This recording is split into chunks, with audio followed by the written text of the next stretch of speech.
بسم اللہ الرحمن الرحیم۔ السلام علیکم ورحمۃ اللہ وبرکاتہ۔ عزیز طلبہ و طالبات، آج جو ہم کتاب شروع کرنے جا رہے ہیں، یہ کتاب اصول الشاشی کے نام سے ایک مشہور و معروف کتاب ہے۔ یہ اصول فقہ کی کتاب ہے۔ اس فن میں ہم اس کتاب سے پہلے آسان اصول فقہ پڑھ چکے ہیں، لہذا اس کتاب کا پڑھنا سمجھنا انشاءاللہ آپ کے لیے بہت آسان ہوگا۔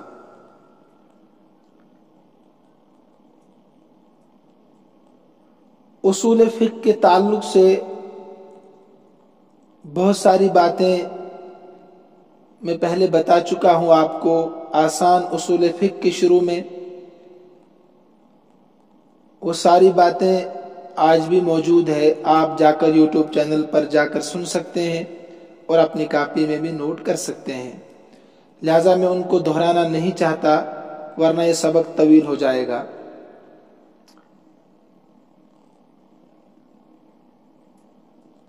اور یہ کتاب جو ہے خاص طور پر فقہ حنفی کے اصول کی ترجمان بھی ہے۔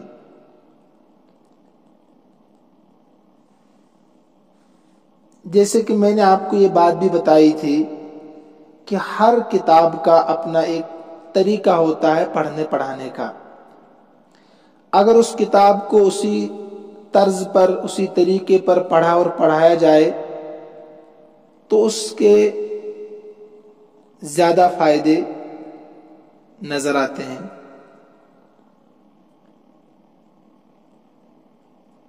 یہ کتاب جو ہے اصول الشاشی، یہ عربی زبان میں ہے، خاص طور پر بنا اعراب کی عربی ہے۔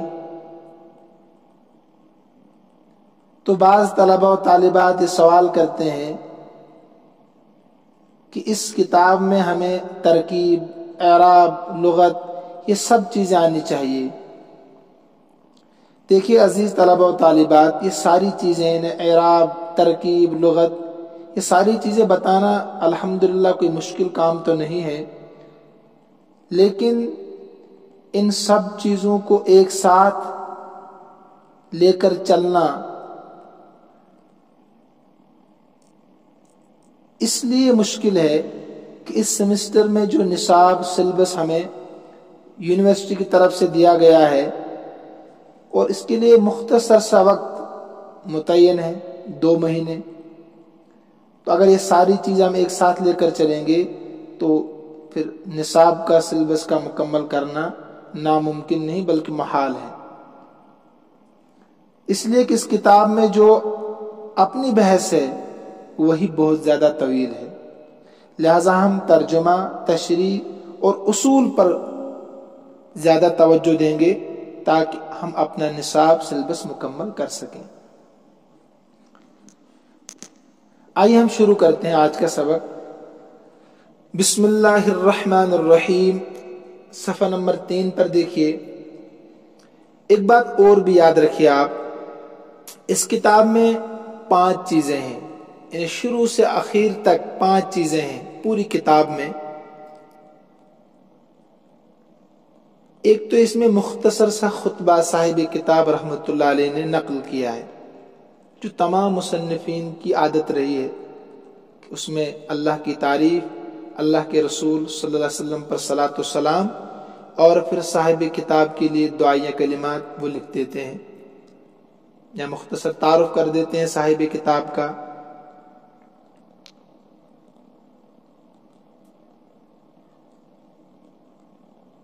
تو اس کتاب میں بھی صاحب کتاب رحمۃ اللہ علیہ نے ایک مختصر سا خطبہ اللہ اور اللہ کے رسول صلی اللہ علیہ وسلم کی تعریف، اللہ کی تعریف اور آپ صلی اللہ علیہ وسلم پر صلاۃ و سلام، اور اس کے بعد امام ابو حنیفہ رحمۃ اللہ علیہ پر بھی دعائیہ کلمات نقل کیے ہیں۔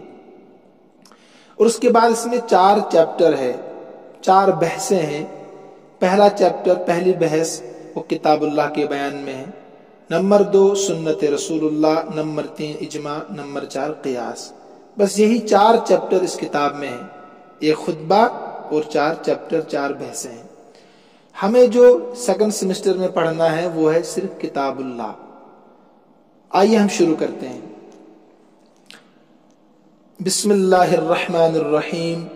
الحمد للہ الذی اعلی منزلۃ المؤمنین بکریم خطابہ ورفع درجۃ العالمین بمعانی کتابہ وخص المستنبطین منہم بمزید الاصابۃ وثوابہ۔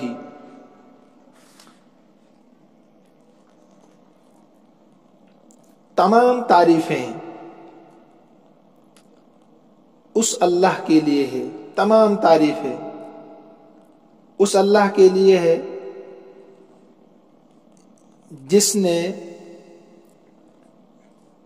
بلند کیا، اعلی یعلی اعلان، اس کے معنی آتے ہیں بلند کرنا،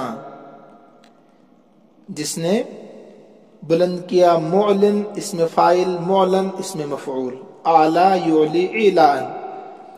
تمام تعریف ہے اس اللہ کے لیے ہے جس نے بلند کیا منزلۃ المؤمنین، ایمان والوں کے مرتبے کو، منزلتاً کا ترجمہ مرتبہ، جس نے بلند کیا ایمان والوں کے مرتبے کو۔ بلند کیسے کیا؟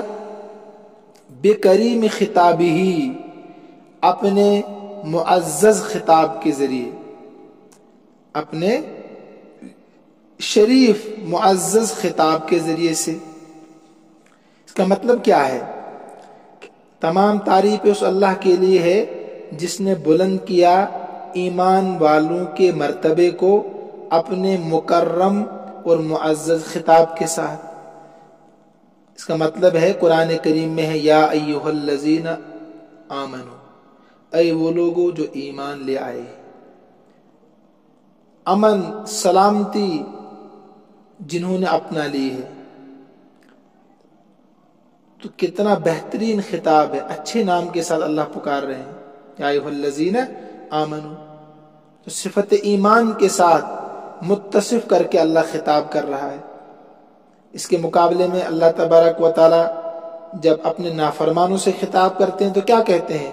قل یا ایھا الکافرون، اے اللہ کے منکرو، اللہ کے احکام کے انکار کرنے والوں۔ تو لہذا اس میں ذلت اور اہانت ہے یا ایھا الکافرون میں، بمقابلہ یا ایھا الذین آمنو کے۔ یہ مطلب اس کا ہے۔ ورفع درجۃ العالمین بمعانی کتابہ، ترجمہ دیکھیں پہلے، اور بلند فرمایا، یا رفع کے معنی بلند فرمایا، اپنی کتاب کے معانی جاننے والوں کے مرتبے کو۔ ورفع اور بلند فرمایا، بمعانی کتابہ، اپنی کتاب کے معانی کے، عالمین جاننے والوں کے، درجۃ مرتبے کو۔ ٹھیک ہے، رفع کے معنی بلند کرنا، عالمین، عالم کے معنی جاننے والا۔ اس کی جمع 2 آتی ہے، ایک تو آتی ہے علماء جمع مکسر، عالمون جمع سالم۔ یہاں پر عالمون کی، جو عالم کی جمع عالمون ہے اسی سے ہے یہ عالمین حالت جری میں، مضاف الیہ ہے نا، تو حالت جری میں عالمین ہے۔ عالم کی 2 جماعتیں، جمع مکسر اور جمع سالم، علماء جمع مکسر، عالمون جمع سالم، اسی عالمون سے حالت جری میں عالمین ہے، اس کے معنی ہے جاننے والے۔ تو اپنی کتاب کے معانی جاننے والے، یعنی علماء کے درجے کو بلند کیا، رفع۔ وَخَصَّ الْمُسْتَنبِطِينَ مِنْهُمْ، اور ان میں سے، کن میں سے؟ ہم کا مرجع عالمین، اگر لام پر زبر پڑیں گے نا اب عالم تو وہ عالم ہوگا، یعنی جہاں، لام کے نیچے زیر پڑنا ضروری ہے۔ اور خاص کیا مستنبتین، استنباط کرنے والوں کو، انہیں قرآن و حدیث سے مسائل نکالنے والے، مجتہدین جن کو کہتے ہیں، نکالنے والے، استنباط کی معنی نکالنا، تو خاص کیا استنباط کرنے والوں کو، منہم ان میں سے، علماء میں سے، ہم کا مرجع ہے عالمین۔ کیسے خاص کیا؟ بمزید الاصابۃ و ثوابہ، اصابہ کے معنی آتے ہیں درست کرنا، کیا کرنا؟ درست کرنا۔ مراد یہاں پر دین حق کو درست کرنے کی زیادتی کی وجہ سے، اور آخرت میں ان کا جو درجہ ہے ان کی وجہ سے ان کو خاص کیا۔ اصابت کے معنی کیا ہے؟ درست کرنا۔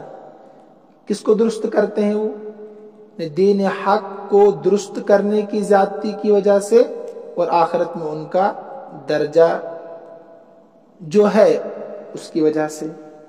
ترجمہ دیکھیے،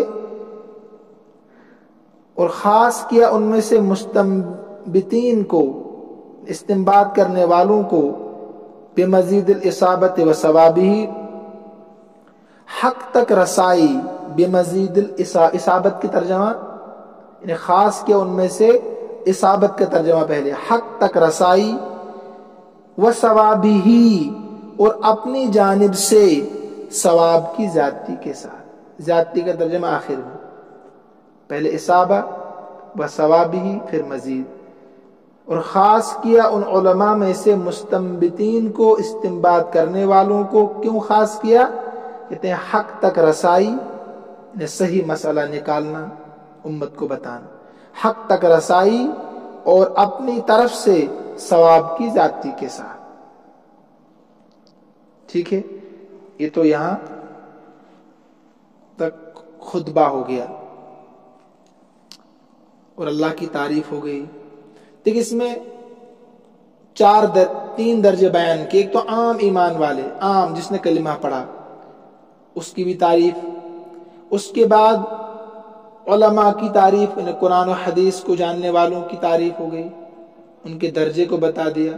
اس کے بعد تیسرا درجہ جو ہے، اہم درجہ ہے، وہ مجتہدین کا ہے، قرآن و حدیث سے مسائل نکالنے والے۔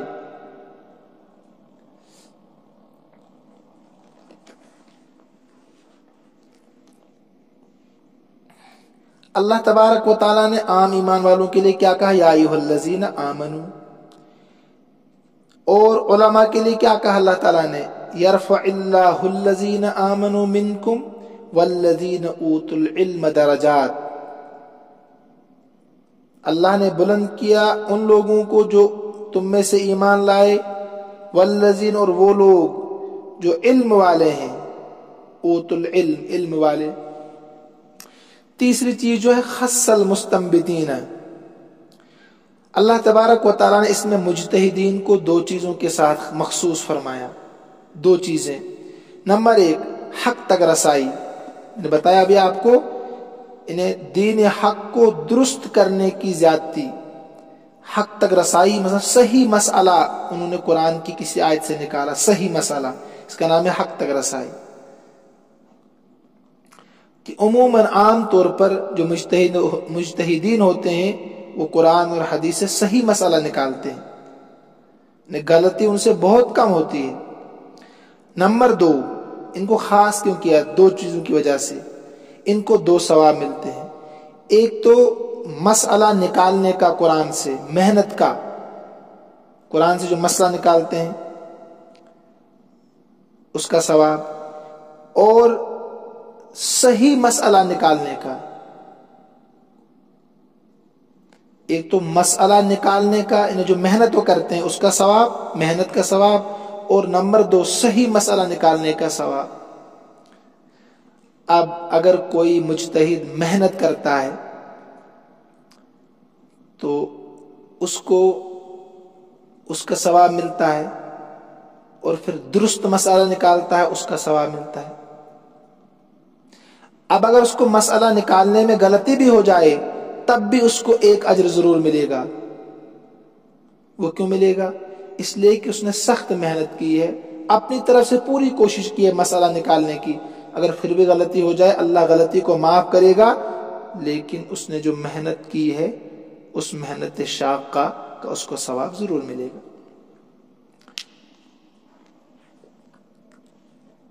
اس کے بعد فرمایا والصلاة علی النبی واصحابہ والسلام علی ابی حنیفہ واحبابہ، اور رحمت کاملہ نازل ہو نبی صلی اللہ علیہ وسلم پر، واصحابہ، اور آپ صلی اللہ علیہ وسلم کے اصحاب پر، اور والسلام علی ابی حنیفہ واحبابہ، اور سلام نازل ہو امام ابو حنیفہ رحمۃ اللہ علیہ پر اور ان کے احباب پر، ان کے احباب پر۔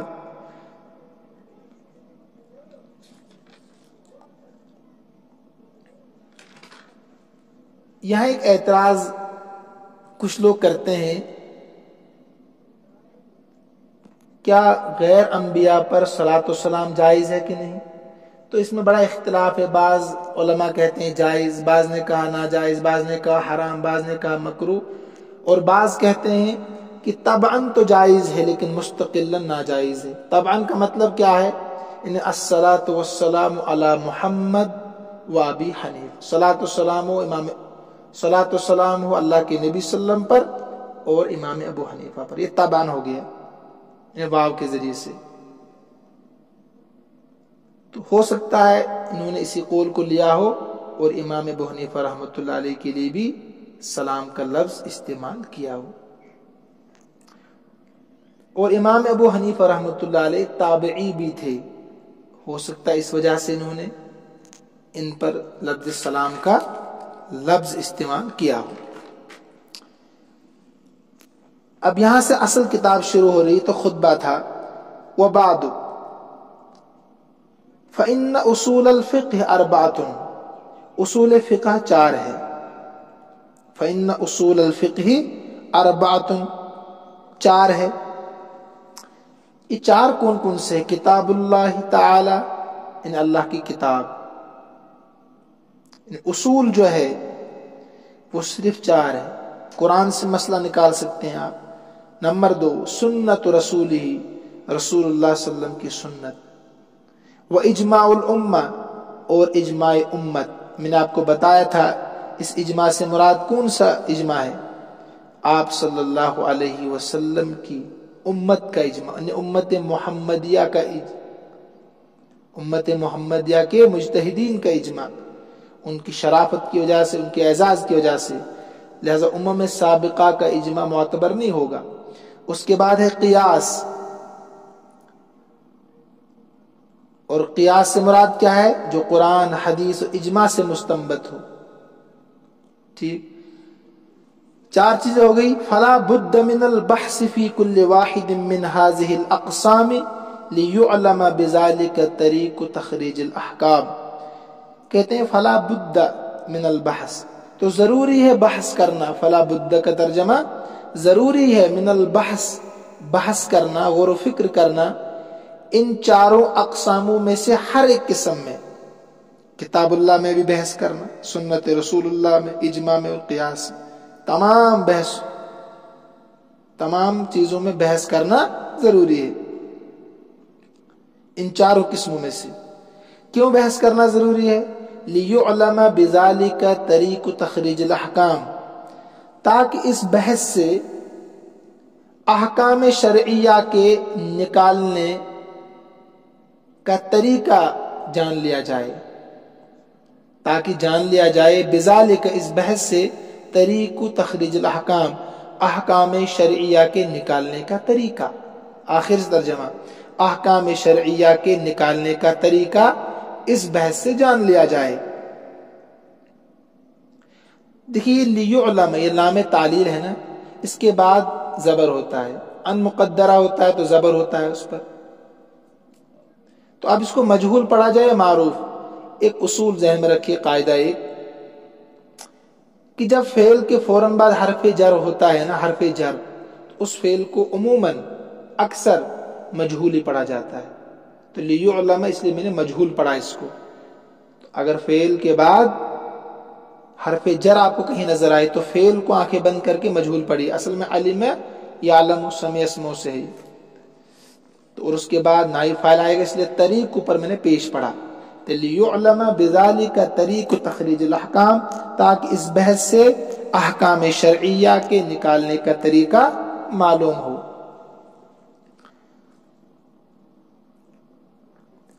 تو اصول فقہ 4 آگے، کتاب اللہ، سنت رسول اللہ، اجماع امت محمدیہ اور قیاس۔ اب ان چاروں کا ثبوت کہاں سے ہے؟ دلیل ہونی چاہیے نا آپ کے پاس، یہ 4 چیزیں اصول فقہ کیوں ان کو قرار دیا گیا، ان 4 چیزوں کو ہی، دلیل کیا ہے؟ تو دلیل یاد رکھیے، قرآن کریم کی ایک آیت ہے، یا ایھا الذین آمنوا اطیعوا اللہ، کتاب اللہ، اطیعوا اللہ سے مراد ہے کتاب اللہ، وَأَطِيعُوا الرَّسُولِ اس سے مراد ہے سنت رسول اللہ صلی اللہ علیہ وسلم، وَأُولِي الْأَمْرِ مِنْكُمْ سے مراد ہے اجماع امت محمدیہ، ٹھیک۔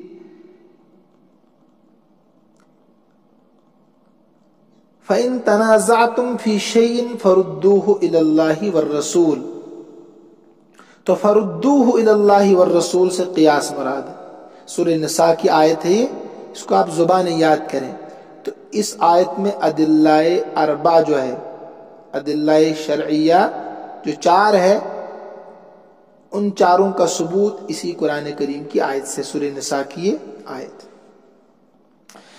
تو میں نے آپ کو یہ بتایا تھا کہ ادلہ قرآن کے دلیل شرعی ہونے سے مراد صرف 500 آیات ہے، صرف 500 آیات قرآن کریم، باقیوں میں وعیدات ہے، مبشرات ہے،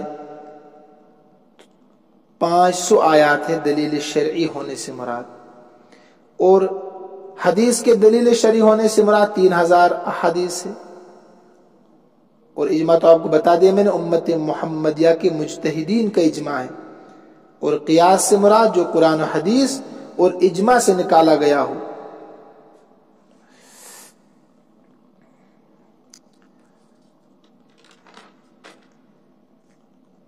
البحث الاول، اب پہلی بحث جو ہوگی وہ کتاب اللہ میں ہوگی، کس میں؟ کتاب اللہ میں۔ البحث الاول فی کتاب اللہ تعالی، پہلی بحث کتاب اللہ کے بیان میں، یہ ہم انشاءاللہ یہاں سے آگے کل پڑھیں گے۔ اللہ تعالی ہم سب کو سمجھنے کی توفیق عطا فرمائے، اللہ تعالی ہم سب کو اپنے امن و امان میں رکھے۔ السلام علیکم ورحمۃ اللہ وبرکاتہ۔